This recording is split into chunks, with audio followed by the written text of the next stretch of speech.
ठीक है। तो लोकसभा और राज्यसभा में जो है प्रस्ताव ला के इनको हटाया जा सकता है। वही है संवैधानिक जो है कदाचार का जो है आरोप लगे, या अक्षमता हो, या जो है कदाचार सिद्ध हो जाए। दो आधार है, अक्षमता है ना, मतलब जो है सक्षम ना हो।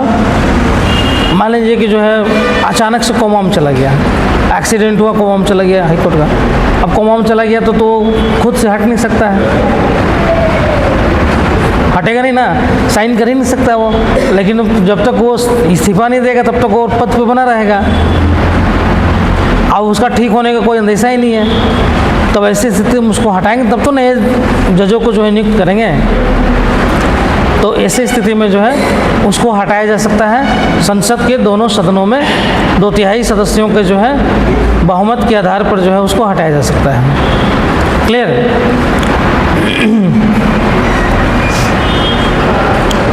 और दूसरा है कदाचार। कोई भ्रष्टाचार का मामला हो, भ्रष्टाचार के मामले में जो है अगर जो है वो पकड़ाता है और उसका आरोप सिद्ध हो जाता है, तब जो है उसको लोकसभा और राज्यसभा के सभा में जो है 2/3 बहुमत के आधार पर उनको हटाया जा सकता है। ठीक है, क्लियर? समझ में आया?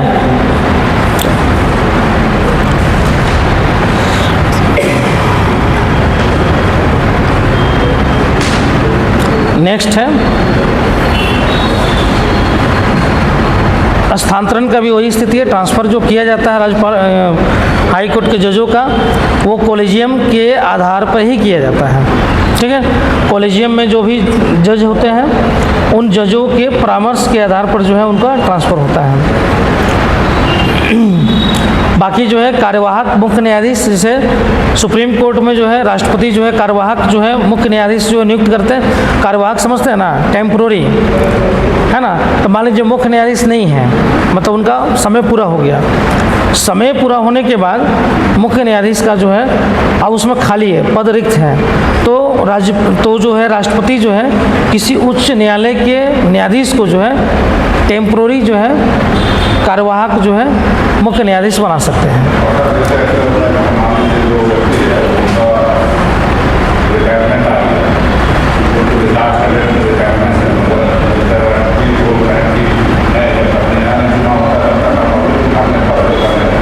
तो फिर से उनको नहीं,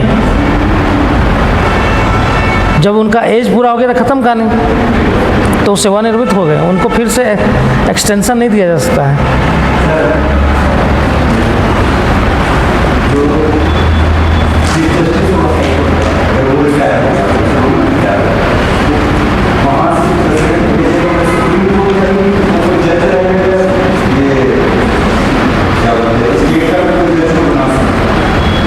स्टेट को ही, हाँ, जैसे एग्जाम्पल फॉर ले लो कि मान लीजिए कि नहीं, देखो एग्जाम्पल लो, अगर हाई कोर्ट का मुख्य न्यायाधीश का समय पूरा हो गया है, रिटायर्ड हो गया, ठीक है, अब रिटायर्ड हो गए तो रिटायर्ड होने से पहले जो है मान लीजिए कि जो है नया न्यायाधीश का जो है नियुक्ति हो जाना चाहिए। अब नियुक्ति हो गया है तो कोई दिक्कत नहीं है, अगर राष्ट्रपति ने नियुक्ति कर दिया है नया जो है मुख्य न्यायाधीश को तो कोई दिक्कत नहीं है। लेकिन मान लीजिए नियुक्ति नहीं हुआ है, या मान लीजिए कॉलेजियम सिस्टम से जो है कोई नाम आया और राष्ट्रपति को जो है फिर से पुनर्विचार करने के लिए भेज दिया गया, तब तक इनका समय जो है पूरा हो गया है। तो ऐसी स्थिति मान लीजिए कि नया राष्ट्रपति को नया जो है मुख्य न्यायाधीश के चुनाव में जो है 1 हफ्ता का समय या 10 दिन का या 20 दिन का या महीना भर का समय जो है लग सकता है। क्लियर? तो वैसी स्थिति में 1 महीने के लिए जो है उसी हाई कोर्ट के किसी न्यायाधीश को कार्यवाहक जो है न्यायाधीश नियुक्त कर सकते हैं, उसी हाई कोर्ट का, बाहर से नहीं, नहीं, उसी हाई कोर्ट में और जो न्यायाधीश हैं उन्हीं में से किसी को कार्यवाहक न्यायाधीश नियुक्त कर देंगे। समझ में आया? क्लियर?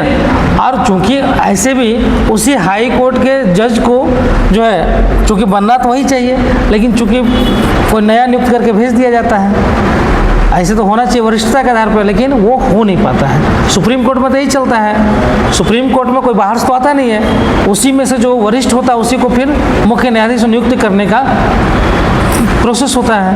कभी कभी उसको तोड़ भी दिया जाता है, लेकिन परंपरा ये है कि जो वरिष्ठ न्यायाधीश है उसको मुख्य न्यायाधीश के रूप में नियुक्त कर दिया जाता है। लेकिन हाई कोर्ट में ऐसा नहीं होता, हाई कोर्ट में कोई नया जो है नियुक्त करके भेज दिया जाता है कॉलेज। हाँ,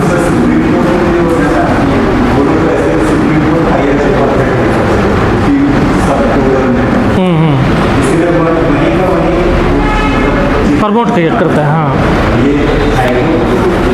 कहीं से भी लेके उसको, हाँ कहीं से भी अब किसी भी दूसरे हाई कोर्ट का जो है न्यायाधीश को बना के यहाँ पे भेज दिया जाता है, ये कहते हैं। इसमें यही दो अंतर है। क्लियर? क्या बात है, बड़ी देर से बात कर रहे तुम लोग, इसके बारे में इतना देर से बात करो तो हमसे ना बात करोगे, उधर बात करोगे। इसके बारे में बात करना तो हमसे करोगे, जैसे उन लोग कर रहे हैं, तो तुम उससे क्या पूछ रहे थे? देखो क्लास में डिसिप्लिन में रहा करो, बात करने की जगह नहीं है। बात करना तो बाहर बात करो, कोई दिक्कत नहीं है, हमको क्या प्रॉब्लम है। तुम बात करते हो, वहाँ पूछता है, डिस्टर्ब होता है। देखो जो बोल रहे हैं उसको सुनो ना, बात को क्यों आर्गूमेंट करते हो? हम बोल रहे हैं कि जो बोल रहे हैं उसको सुनो, है ना, समझो थोड़ा, ठीक है।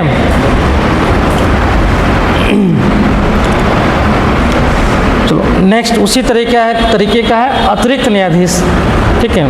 अतिरिक्त न्यायाधीश का जो है कि जो है इसमें क्या है कि कोई भी योग्य जो व्यक्ति है उसको उच्च न्यायालय के अतिरिक्त न्यायाधीश के रूप में जो है 2 वर्ष से अधिक अवधि के लिए जो है उसको नियुक्त किया जा सकता है, ठीक है। मान लीजिए कि काम ज़्यादा पड़ गया हाई कोर्ट में और न्यायाधीशों की कमी हो गई है, तो ऐसी स्थिति में जो है अतिरिक्त न्यायाधीश का जो है व्यवस्था यहाँ पे है कि 2 साल के लिए जो है किसी भी व्यक्ति को अतिरिक्त न्यायाधीश के रूप में जो है उसको नियुक्त किया जा सकता है। क्लियर?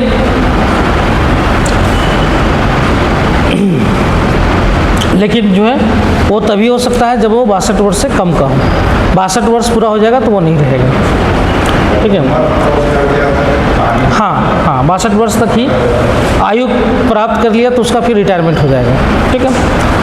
नेक्स्ट है सेवानिवृत्त न्यायाधीश, मतलब कोई विशेष काम के लिए जो है, कोई विशेष काम है और विशेष काम के लिए जो है कोई अतिरिक्त जो है, अतिरिक्त बोलते हैं मतलब कोई एक्स्ट्रा जो है आपको चाहिए न्यायाधीश जो पूरा नहीं हो पा रहा है, तो वैसी स्थिति में सेवानिवृत्त जो है न्यायाधीश जो है जो रिटायर कर गए हैं उसको जो है उसको रख लिया जाता है। वो सुप्रीम कोर्ट में भी ये व्यवस्था है, हम पहले बताए भी थे इसको। हाँ, मतलब कोई काम के लिए उनको जो है सैलरी वेतन उतनी मिलता है, लेकिन वो पावर नहीं होता है, वो अपने आप को जो है न्यायाधीश के रूप में नहीं दिखाएंगे बल्कि सेवानिवृत्त न्यायाधीश के रूप में दिखाएंगे, ठीक है। काम पूरा हो जाएगा वो हट जाएंगे, बस यही, ठीक है। उसके बाद जो है इनका जो है क्षेत्राधिकार और शक्ति है उच्च न्यायालय का, ठीक है। उच्च न्यायालय का क्षेत्राधिकार और शक्ति जो है उसी तरीके से है जैसे सुप्रीम कोर्ट का है, ठीक है। जैसे पहला है मूल न्यायाधिकार। मूल न्यायाधिकार मूल जो है अधिकार के आधार पर जो है इनको क्षेत्राधिकार मिला हुआ है। ये मान लीजिए कि जैसे किसी का मूल अधिकार जो है समाप्त हो जाता है या उल्लंघन होता है या किसी कानून के आधार पर जो है उसको समाप्त किया जाता है, तो वैसे स्थिति में आप डायरेक्ट कहाँ जा सकते हैं? हाई कोर्ट में या सुप्रीम कोर्ट में, दोनों जगह जाने का प्रोविज़न है। तो हाई कोर्ट में जो है आप डायरेक्ट जा सकते हैं। तो हाई कोर्ट का ये क्षेत्राधिकार है कि डायरेक्ट जो है हाई कोर्ट जो है सुनवाई कर सकता है, ये उसका क्षेत्राधिकार है, ठीक है। उसके अलावा जो है उसके अलावा जो है कुछ और विषय है जहाँ पे आप डायरेक्ट हाई कोर्ट में जा सकते हैं, ठीक है। इसको आप जो है मूलाधिकार बोल सकते हैं या मूल न्यायाधिकार भी बोलता है, या इसको एग्जाम्पल फॉर जो है आप जो से सुप्रीम कोर्ट में प्रारंभिक या प्राइमरी जुरिसडिक्शन होता है उसी तरीके से इसका है, ठीक है।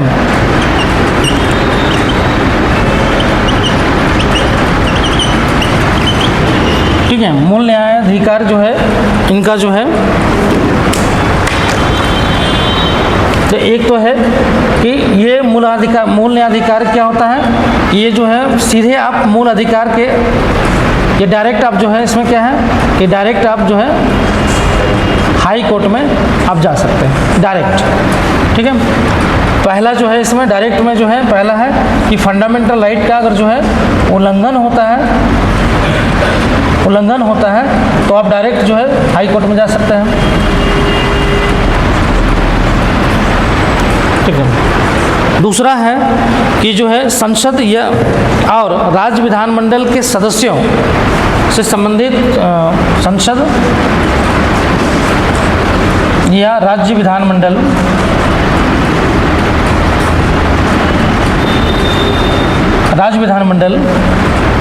के सदस्यों के चुनाव से संबंधित विवाद,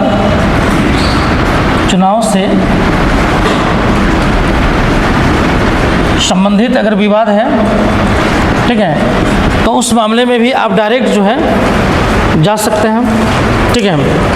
उस मामले में भी डायरेक्ट आप हाई कोर्ट जा सकते हैं। कौन जाता है? मान लीजिए कि दो कैंडिडेट हैं, ए है और बी है। अब मान लीजिए ए और बी के बीच में जो है एक नंबर पे ए रहा, 2 नंबर पे बी रहा।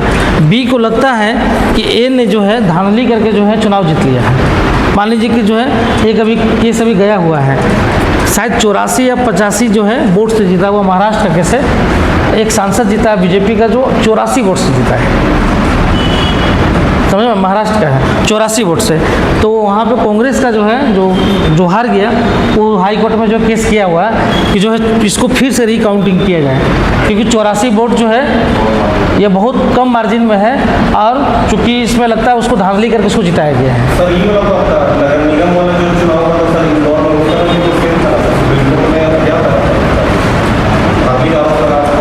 नहीं उसका नहीं मालूम, लेकिन इसका भी गया है महाराष्ट्र में सांसद का चुनाव का, अभी जो 2024 का हुआ है, 2024 में भी इलेक्शन हुआ है ना, उसमें एक सांसद है जो 84-80 से प्लस वोट है, 84-86 है और वो जीता है, बीजेपी के सांसद है, और कांग्रेस वाला हार गया है। तो कांग्रेस वाला चैलेंज किया है हाई कोर्ट में कि भाई जो है यहाँ पे धांधली करके जीता गया है, लास्ट मोमेंट में जो उसका 84 सीट बढ़ा दिया गया या इतना सीट बढ़ा दिया गया, ठीक है। तो ऐसी स्थिति में जो है क्या होता है कि जो व्यक्ति संतुष्ट नहीं होता है वो डायरेक्ट जा सकता है हाई कोर्ट और वहाँ पे फाइल कर सकता है कि जो है जो जीता है सांसद वो जो है चुनाव से संबंधित जो है विवाद है, मतलब जो है वो धांधली करके जीता है या फिर कोई अन्य तरीके से वो जीता है, ठीक है। अभी सुनवाई होगा, हाई कोर्ट चेक करेगा, रिपोर्ट देखेगा, स्टेटस लेगा निर्वाचन आयोग से भी, और उसको लगेगा कि जो है यहाँ पे धांधली हुआ है तो फिर वो उसका रिजेक्शन भी कर सकता है, सांसदीय रिजेक्शन भी कर सकता है। ये रिजेक्शन जो है आपको याद होगा इलाहाबाद हाई कोर्ट जो है इंदिरा गांधी का रिजेक्शन कर चुका था, है ना, यही धांधली वाला में राजमोहन गांधी वर्सेस जो है इंदिरा गांधी, दोनों जो है चुनाव लड़े थे, शायद अमेठी से ही तो लड़े थे, शायद अमेठी या रायबरेली से था, है ना, चुनाव लड़े थे और इंदिरा गांधी जीत गई थी, लेकिन जो है राजभवन चले गए high court, Allahabad high court कि जो है धांधली करके जो है जीता गया है, और बाद में हाई कोर्ट पाया कि हाँ धांधली हुआ है और जो है इंदिरा गांधी की संसद सदस्यता रद्द कर दिया गया, समझ में, रद्द कर दिया गया था। फिर बाद में वो बेंगलोर से जाके जो है कहीं से जीती थी वो उपचुनाव, हाँ राज्यसभा में रही, फिर कहीं शायद बेंगलोर से बाद में लोकसभा चुनाव जीती थी, ठीक है। तो ये रद्द कर दिया गया था, तो रद्द किया जा सकता है, तो ये इसमें आप डायरेक्ट जा सकते हैं। तीसरा कंडीशन भी है, इसमें आप डायरेक्ट हाई कोर्ट में जा सकते हैं। पहला कंडीशन फंडामेंटल राइट पे है, दूसरा कंडीशन है कि राज्य या राज्य विधानमंडल के सदस्य से संबंधित कोई विवाद है चुनाव संबंधित, और तीसरा है राजस्व मामले,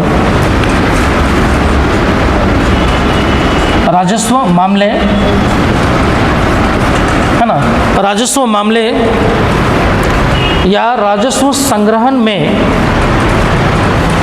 या राजस्व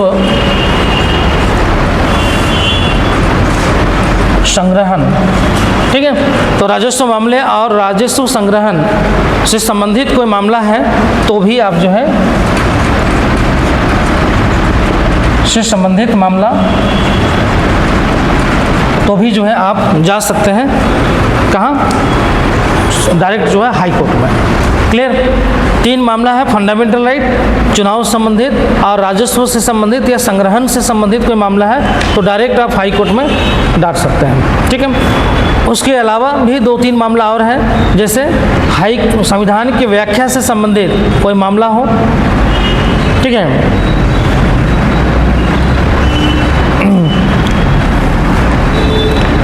कोई मामला हो तो भी आप जो है डायरेक्ट वहाँ पे जा सकते हैं।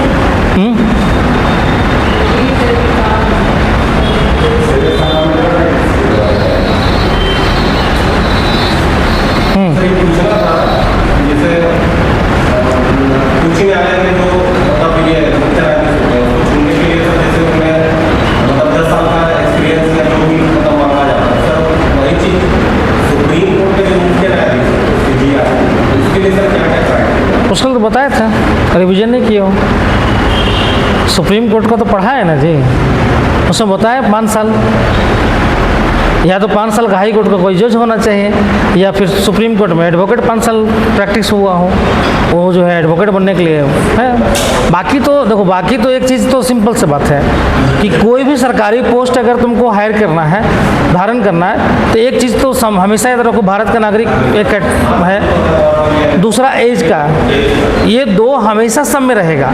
तीसरा लाभ का पद, ये हमेशा रहेगा। चौथा जो है मानसिक पागलपन नहीं होना चाहिए, दिवालिया नहीं होना चाहिए। एज में कहीं 62 हो सकता है, कहीं पे जो है 65 हो सकता है, मैक्सिमम वाला में कहीं है, और कहीं पे मिनिमम वाला है। जैसे राज्यपाल है तो 35 साल मिनिमम है, पूरा कर लिया हो तो उसके बाद वो कितना साल तक रह सकता है। हाई कोर्ट या जो है सुप्रीम कोर्ट वगैरह में है तो 65 साल पूरा ना हुआ हो, हाई कोर्ट है तो 62 साल पूरा नहीं हुआ, उसको पहले उसको नियुक्त किया जा सकता है। ये बेसिक है, ये हर पोस्ट में आएगा, समझ में। कुछ जो इसेंशियल चाहिए, उस पोस्ट के लिए इसेंशियल चाहिए, समझ में। जैसे राज्यपाल के लिए कोई इसेंशियल नहीं है, कोई भी व्यक्ति को नियुक्त कर देगा, मतलब रोड पर चलता हुआ व्यक्ति है, भारत का नागरिक है और 35 साल वो पूरा कर लिया हो, है ना, उसको बना देगा। बस राष्ट्रपति को नज़र आ जाना चाहिए, उसको बना देगा, कोई जरूरी थोड़ा है। अब जब कोई पार्टी के कार्यकर्ता को बना दिया जाता है, कोई भी कार्यकर्ता हो, कोई भी जो है पार्टी के सदस्य हो, उसको बना दिया जाता है, तो सिंपल सी बात है, किसी को बनाया जा सकता है, और उससे ज़्यादा तेज तो हर कोई होता है, ठीक है, तो बना सकता, कोई उसके लिए प्रोविज़न नहीं है। लेकिन हाई कोर्ट वगैरह में क्या है, आप सिर्फ ये कंडीशन है तो आप नहीं बना सकते, बल्कि उसको नॉलेज होना चाहिए। तो नॉलेज के लिए जो है इसेंशियल जो है क्वालिफिकेशन है कि भाई आप कम से कम जो है, अगर हाई कोर्ट में है तो 10 साल डिस्ट्रिक्ट कोर्ट में जो है जज होना चाहिए, आपको नॉलेज होना चाहिए। अगर डिस्ट्रिक्ट कोर्ट में जज नहीं है तो आपको 10 साल हाई कोर्ट में प्रैक्टिस होना चाहिए, डिस्ट्रिक्ट कोर्ट में नहीं, हाई कोर्ट में, मतलब आपको मालूम होना चाहिए प्रोसीजर। हाई कोर्ट में प्रैक्टिस है तो आपको बनाया जा सकता है। ये कोई जरूरी नहीं कि उसी हाई कोर्ट में, कहीं कभी हो सकता है, किसी भी हाई कोर्ट में आप प्रैक्टिस किया हो, कोई जरूरी नहीं कि वही हाई कोर्ट में होना चाहिए। झारखंड में अगर हम न्यायाधीश नियुक्त कर रहे हैं तो झारखंड का ही कोई एडवोकेट 10 साल होना चाहिए। अगर गुजरात का एडवोकेट है तो उसको ही बना सकते हैं, उसको ला के यहाँ पर भेज सकते हैं। क्लियर, तो जरूरी नहीं है। सुप्रीम कोर्ट है तो सिंपल सी बात है कि या तो आप हाई कोर्ट के 5 साल जज रहे हों, या तो फिर सुप्रीम कोर्ट में आप 5 साल या उससे अधिक समय के लिए आप एडवोकेट के रूप में काम किया सुप्रीम कोर्ट में। ये नॉलेजेबल की चीज़ है कि नॉलेज उसको है सुप्रीम कोर्ट में काम कैसे होता है। अगर हाई कोर्ट के जज के रूप में तो भी उसको नॉलेज होगा, तो उसको कानूनी नॉलेज होना चाहिए। ये कुछ पद के लिए जो है इसेंशियल क्वालिफिकेशन है, बस यही याद रखना है, इसेंशियल क्वालिफिकेशन। बाकी सब सेम होता है, खाली एज हमको याद रखना है, खाली सबका खाली एज डिफरेंस होता है, बाकी सब इसेंशियल है, समझ में।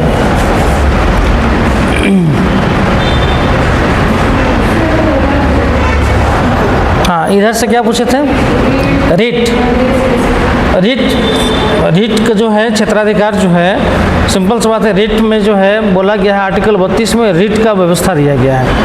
तो रिट के आधार पर हम उस समय बताए थे, जब रिट पढ़ाए थे तो बताए थे कि रिट के आधार पर जो है न्यायपालिका क्या करती है कि विभिन्न जो प्रशासनिक इकाइयाँ होती हैं या जो कार्यपालिका होता है उसको जो है क्या करती है कि जो है उसको उत्तरदायित्व निभाने के लिए जो है बाध्य करती है। और रिट कई प्रकार का होता है, अब उसमें हम लोग बताए थे रिट जो है 5 प्रकार का है, जो हाई कोर्ट और सुप्रीम कोर्ट उसका प्रयोग करता है।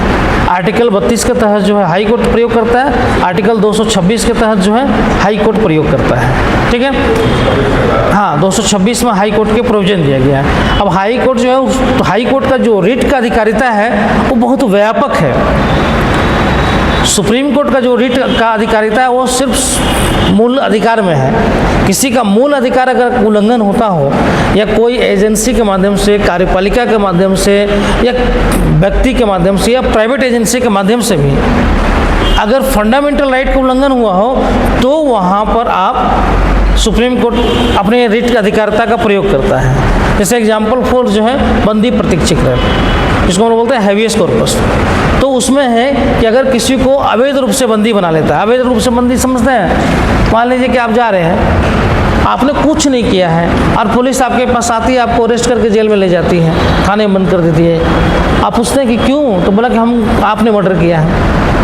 आपने कुछ नहीं किया है, लेकिन आपके ऊपर आरोप पुलिस लगा दी कि आप मर्डर किए हो और आपको बंद कर दिया। समझ में आया? तो पुलिस के पास किसी को भी अरेस्ट करने के लिए आधार होना चाहिए। बिना आधार का पुलिस किसी को अरेस्ट नहीं कर सकती है। अगर बिना आधार का पुलिस किसी को अरेस्ट करती है तो इलीगल होता है। आधार क्या है? अगर उसके पास आधार है, उस आधार के कारण क्या करता है, वो जाता है मजिस्ट्रेट के पास और वहाँ से वारंट इशू करवाता है, किसी को अरेस्ट करना हुआ और उसको नोटिस दिखाता है कि भाई देखिए आपके खिलाफ जो है अरेस्ट वारंट निकला है, तो व्यक्ति को अरेस्ट करके ले जाता है। लेकिन ऐसे अगर आप किसी को ले जाइएगा और उठा के ले जाइएगा, पूछते रहेगा क्या काहे हमको अरेस्ट कर रहे भाई, क्या कारण है? तो कारण तो उसके पास कुछ है नहीं, एक ही कारण है कि भाई मर्डर किसी ने किया, किसी के ऊपर थोप देना है। तो ऐसी स्थिति में वो व्यक्ति क्या करेगा? चूँकि पुलिस है ना, प्रशासन है, वो क्या करेगा? तब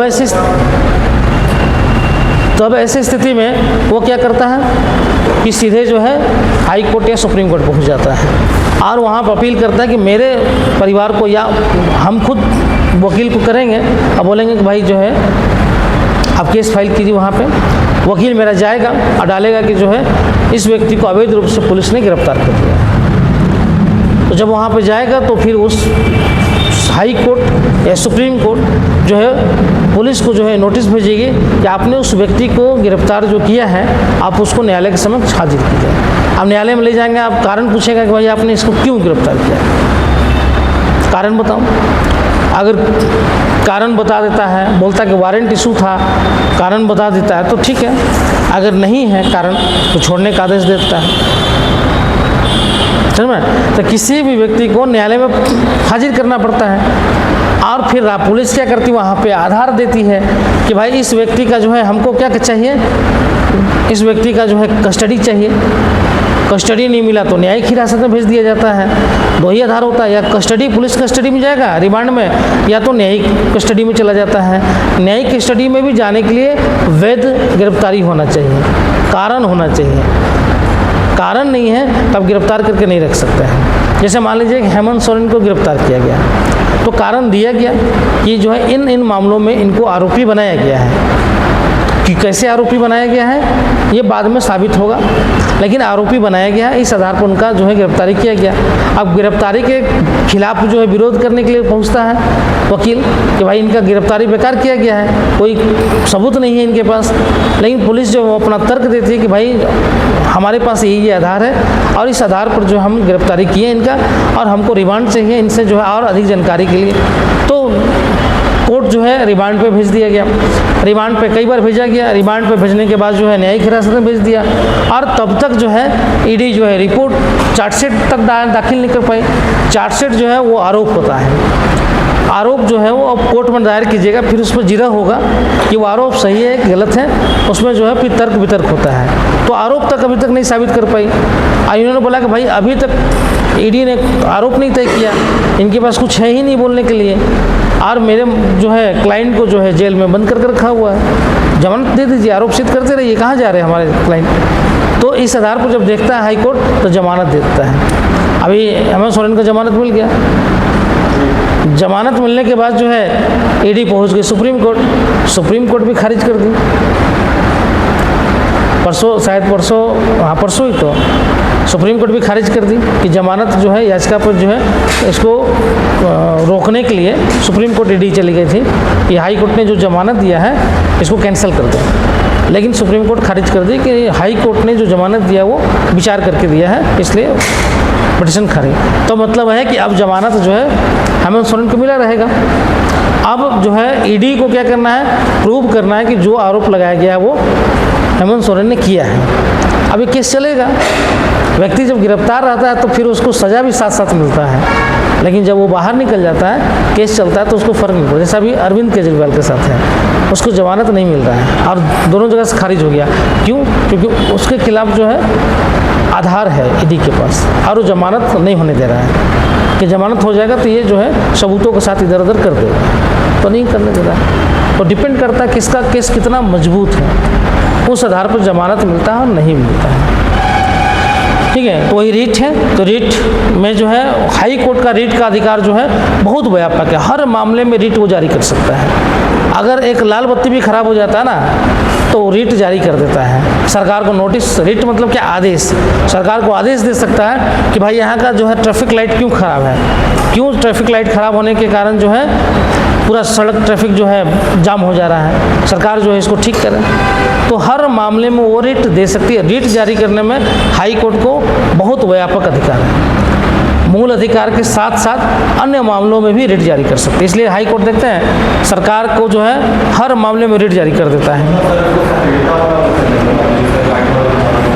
हाँ, सक्रियता भी बोल सकते हैं, सक्रियता के माध्यम से रीट जारी करवा दीजिए। ठीक है, उसके अलावा जो है उसी तरह से सुप्रीम कोर्ट का है तो दूसरा है कि अपीलीय क्षेत्र। तो अपीलीय क्षेत्र में दो तरीके का है, एक सिविल और दूसरा आपराधिक, है ना। मतलब डिस्ट्रिक्ट कोर्ट से जो केस जो डिसीजन हो गया तो उसका अपील आप कहाँ करेंगे, हाई कोर्ट में, है ना। दो तरीका होता है ना हाई कोर्ट में जाने का, दो तरीका है। या तो आप डायरेक्ट जा सकते हैं, तो डायरेक्ट में जो है लिमिटेशन है, आप डायरेक्ट कुछ ही मामलों में जा सकते हैं, सब मामलों में नहीं जा सकते हैं। तो डायरेक्ट कौन मामले में जा सकते हैं, जब फंडामेंटल राइट का उल्लंघन हुआ हो उस मामले में जा सकते हैं, या चुनाव से संबंधित विवाद है तो उस मामले में जा सकते हैं, राजस्व से संबंधित कोई विवाद है तो उस मामले में जा सकते हैं। ठीक है, इन मामलों में आप डायरेक्ट जा सकते हैं। लेकिन उसके अलावा कोई मामला है तो आपको निचले से जाना पड़ेगा ऊपर। तो वो तब होगा जब डिस्ट्रिक्ट कोर्ट आपका वो डिसीजन दे दिया अपराधी में। मान लें आपराधिक मामला है और डिस्ट्रिक्ट जो है कोर्ट ने आपको जो है मामला पे निर्णय दे दिया है, सज़ा सुना दिया है। ठीक है, तब आप सुप्रीम कोर्ट में जा सकते हैं, सॉरी हाई कोर्ट में जा सकते हैं और हाई कोर्ट में आप अपील करते हैं उसके खिलाफ। ठीक है, और नहीं तो फिर जो है 30 में जो है उसी तरीके का है कि सिविल मामले में भी अपील कर सकते हैं और आपराधिक मामले में भी अपील कर सकते हैं।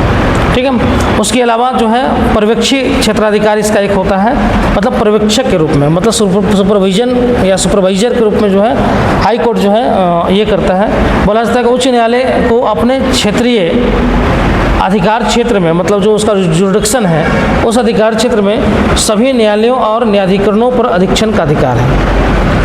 जो भी न्यायालय होगा, जो डिस्ट्रिक्ट सबऑर्डिनेट कोर्ट है वो, और जो भी ट्रिब्यूनल होगा राज्य में, उस पर उसको जो है सुपरविजन करने का अधिकार होता है। कोई भी मामला है, अगर मान लीजिए उस मामले को कोई हाई कोर्ट में लेके आता है तो हाई कोर्ट जो उस मामले को क्या करता है कि अपने पास मंगा सकता है। ये उसी तरीके का है जिससे उत्प्रेषण रिट का उपयोग होता है ना, कोई मामले को अपने पास मंगा लेना। ठीक है ना। अब इसमें जो है प्रशासनिक अधीक्षण भी है, न्यायिक अधीक्षण भी है और पुनरीक्षण क्षेत्राधिकार भी है, तीनों टाइप का है। ठीक है, उसके अलावा जो है अधीनस्थ न्यायालयों पर नियंत्रण है। अधीनस्थ न्यायालयों पर भी नियंत्रण जो है ये रखता है। कैसे रखता है, उसकी नियुक्ति में, उसकी ट्रांसफ़र में, उसकी प्रमोशन में। ठीक है, इन सब में जो है राज्यपाल के साथ परामर्श करता है और उसके बाद इनका ट्रांसफ़र, प्रमोशन या जो है इनका जो है नियुक्ति होता है। ठीक है, तो ये सारा जो है ये करता है। उसके अलावा रिकॉर्ड न्यायालय भी है। ये रिकॉर्ड न्यायालय मतलब जो भी निर्णय देगा वो सारा रिकॉर्ड में जाता है और वो जो है क्या करता है कि जो है निचले जो अदालत है वो हाई कोर्ट के रिकॉर्ड जो भी आदेश दिया रहता है उस आदेश के अनुसार ही फैसला देते हैं। ये रिकॉर्ड न्यायालय है। ठीक है। और इनको भी जो है न्यायिक समीक्षा की शक्ति इनको भी प्राप्त होता है ना। राज्य के द्वारा जो है जो भी सरकारी राज्य सरकारों के जो विधायी कृत्य है ना, या कार्यकारी आदेश हैं, उनकी